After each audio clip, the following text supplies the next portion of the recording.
I don't really know how you get it out. I guess if you put it in the hole, you gotta take it out of the hole. But let me show you.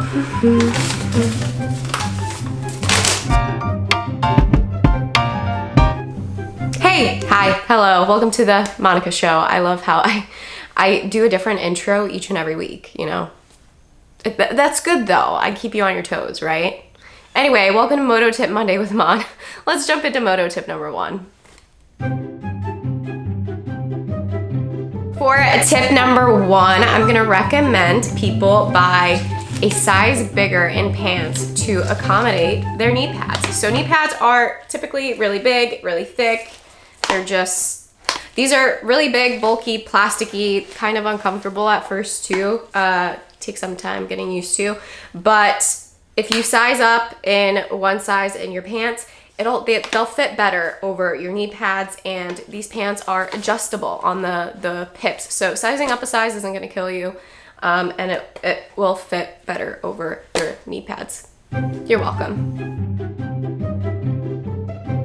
Tie-down rings are really easy and they're really cheap. They're like 10 bucks. You can get them on Amazon. You can get them at RockyMountainATV.com. And, you know, this way you can put your tie down into the little loophole versus tying down to your handlebars, eventually scratching them up or having like, you know, like some traction there and eventually it like rubbing the paint off of your bars. Because that's one of my pet peeves. I don't know about you guys, but that's one of my pet peeves. And you can put it on like all bikes, probably not bicycles, but you can definitely put them on street bikes. Jake has them on his Tenere. So yeah, definitely pick them up. You can also mount, you know, your tie downs to hitch carriers, but don't use the rings with like a middle hitch carrier because Jake's XR fell because of the way it mounted. I think majority of hitch carriers are fine, but the one we have, for some reason, it just wasn't like the middle and it was just a bad situation. I don't know, I wasn't there. All I know is that his dirt bike fell in the middle of the road, so yeah, don't do that.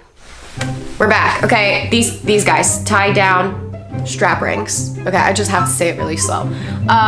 They prevent you from scratching up your handlebars, and it's a nice mount. They're like they're not gonna bend. Like they're not made out of cheap metal.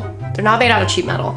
And you just mount it right here by this bolt, and then you put your tie down in there, and it works perfect.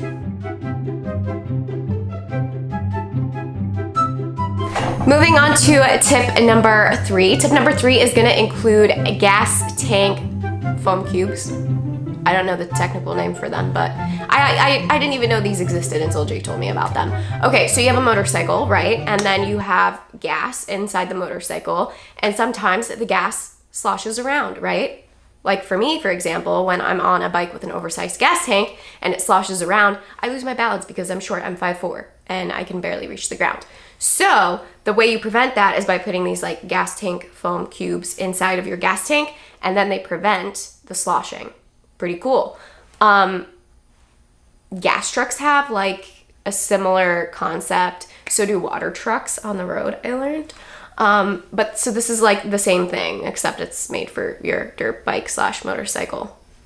These gas tank cubes are also basically good for every bike other than newer 4-strokes, because the gas tanks on newer 4-strokes are just really small. So definitely recommend these cubes for anyone that has a big oversized gas tank.